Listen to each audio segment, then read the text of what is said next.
Que la grâce et la paix vous soient données de la part de Dieu notre Père et de Jésus-Christ notre Seigneur. Amen. Le texte biblique de ce samedi 18 octobre 2025 est tiré du livre de Jonas au chapitre 1, du verset 1 au verset 16. Le thème de ce jour est intitulé comme suit: Obéis au Seigneur qui veille sur la mission. Prions. Seigneur, notre Dieu, ouvre nos cœurs et nos esprits à ta parole. Que ton Esprit Saint éclaire nos pensées, afin que nous comprenions ta volonté et que nous recevions ton message avec obéissance et foi. Par Jésus-Christ, notre Seigneur. Amen. Jonas, chapitre 1, du verset 1 au verset 16. La parole de l'Éternel fut adressée à Jonas, fils d'Amittai, en ces mots. Lève-toi, va à Ninive, la grande ville, et crie contre elle, car sa méchanceté est montée jusqu'à moi. Et Jonas se leva pour s'enfuir à Tarsis, loin de la face de l'Éternel. Il descendit à Jaffo, et il trouva un navire qui allait à Tarsis. Il paya le prix du transport et s'embarqua pour aller avec les passagers à Tarsis, loin de la face de l'Éternel. Mais l'Éternel fit souffler sur la mer un vent impétueux, et il se leva sur la mer une grande tempête. Le navire menaçait de faire naufrage. Les mariniers eurent peur, ils implorent chacun leur Dieu, et ils jetèrent dans la mer les objets qui étaient sur le navire, afin de le rendre plus léger. Jonas descendit au fond du navire, se coucha et s'endormit profondément. Le pilote s'approcha de lui et lui dit: « Pourquoi dors-tu? Lève-toi, invoque ton Dieu, peut-être voudra-t-il penser à nous, et nous ne périrons pas. » Et ils se dirent l'un à l'autre: « Venez et tirons au sort, pour savoir qui nous attire ce malheur. » Ils tirèrent au sort, et le sort tomba sur Jonas. Alors, ils lui dirent: « Dis-nous qui nous attire ce malheur. Quelles sont les affaires, et d'où viens-tu? Quel est ton pays, et de quel peuple es-tu? » Il répondit: « Je suis hébreu, et je crains l'Éternel, le Dieu des dieux, qui a fait la mer et la terre. » Ces hommes eurent une grande frayeur, et lui dirent: « Pourquoi tu fais cela? » Car ces hommes savaient qu'ils fuyaient loin de la face de l'Éternel, parce qu'il le leur avait déclaré. Ils lui dirent: « Que te ferons-nous pour que la mer se calme envers nous? » Car la mer était de plus en plus orageuse.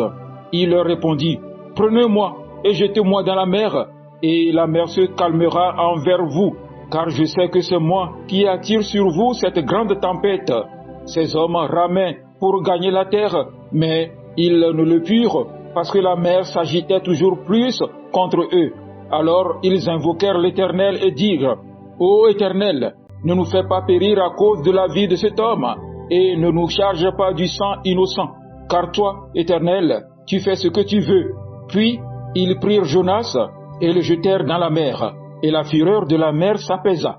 Ces hommes furent saisis d'une grande crainte de l'Éternel, et ils offrirent un sacrifice à l'Éternel et firent des vœux. Amen. Frères et sœurs, il nous arrive parfois de savoir exactement ce que Dieu attend de nous, mais de choisir une autre direction. Nous savons ce qu'il faut dire, ce qu'il faut faire, où il faut aller, mais quelque chose en nous résiste, la peur, l'orgueil ou simplement l'envie de faire à notre manière. C'est exactement ce qui est arrivé à Jonas, un prophète appelé à aller à Ninive, une ville réputée pour sa méchanceté. Mais au lieu de dire « Mais voici Seigneur », Jonas a choisi la fuite. Et pourtant, à travers sa désobéissance, Dieu va lui montrer une chose essentielle. Il veille sur sa mission et rien ne peut l'arrêter. Lève-toi, va à Ninive, la grande ville, et crie contre elle. Dieu parle clairement. Sa parole est directe. Il n'y a ni ambiguïté ni hasard. Jonas reçoit un ordre précis, une destination et un message. Mais souvent, frères et sœurs, l'appel de Dieu dérange. Ninive, c'était la capitale d'un empire violent, idolâtre et cruel envers Israël. Dieu demande donc à Jonas d'aller annoncer la repentance à ses ennemis. Dieu peut nous envoyer vers des personnes que nous n'aimons pas, dans des situations que nous ne comprenons pas. Obéir à Dieu, ce n'est pas toujours facile, mais c'est toujours juste. Mais Jonas n'est pas prêt à obéir. Et comme beaucoup de croyants aujourd'hui, il pense pouvoir s'éloigner de l'appel de Dieu. Jonas se leva pour s'enfuir à Tarsis, loin de la face de l'Éternel. Jonas part dans la direction opposée. Au lieu d'aller à Ninive, il embarque pour Tarsis, c'est-à-dire le bout du monde à l'époque. Il veut échapper à Dieu. Mais quelle illusion! Il paie son billet, monte dans le bateau et pense que tout ira bien. Mais la désobéissance a toujours un coût. Chaque fois que nous désobéissons, nous payons le prix, en paix, en joie, en communion avec Dieu. Mais Dieu n'abandonne pas Jonas, il veille. Et quand son serviteur s'égare, Dieu sait comment le rattraper. L'Éternel fit souffler sur la mer un grand vent, et il se leva sur la mer une grande tempête. Remarquez, ce n'est pas une tempête naturelle, c'est Dieu qui l'envoie. Dieu utilise les éléments pour réveiller son prophète endormi. Pendant que les marins crient, jettent les cargaisons, Jonas dort profondément dans la cale. Quelle image frappante! Le monde crie au secours pendant que le serviteur de Dieu dort spirituellement. Le capitaine s'approcha de lui et lui dit, « Pourquoi dors-tu? Lève-toi, invoque ton Dieu. » Dieu utilise même un païen pour réveiller son prophète. Quel reproche pour l'Église!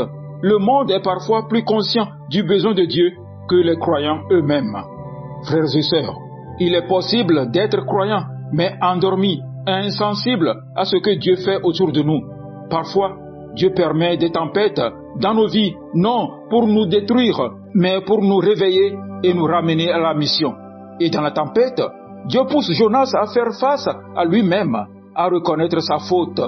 Les marins tirent au sort et le sort tombe sur Jonas.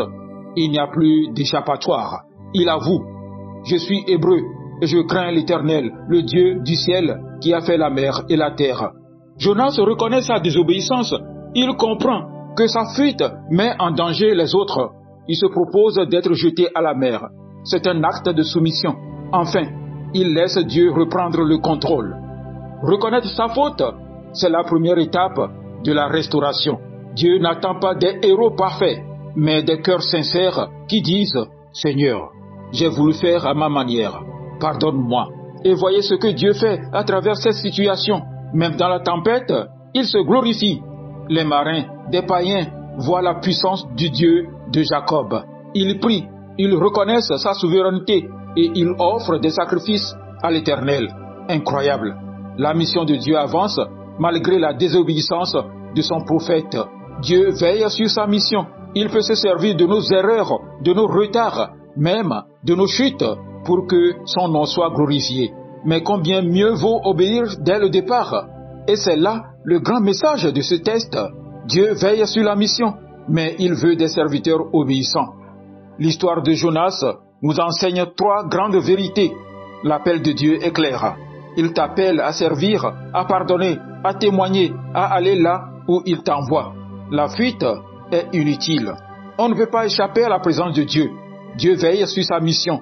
Même quand tu tombes, il agit encore pour accomplir ses plans.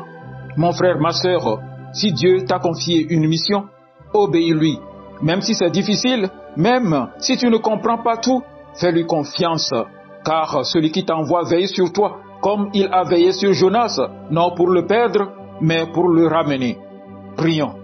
Seigneur, pardonne nos fautes et nos résistances. Réveille en nous les ailes pour ta mission. Donne-nous un cœur obéissant, prêt à aller là où tu nous envoies, et que ta volonté s'accomplisse en nous et à travers nous. Amen. Paisible journée à vous tous.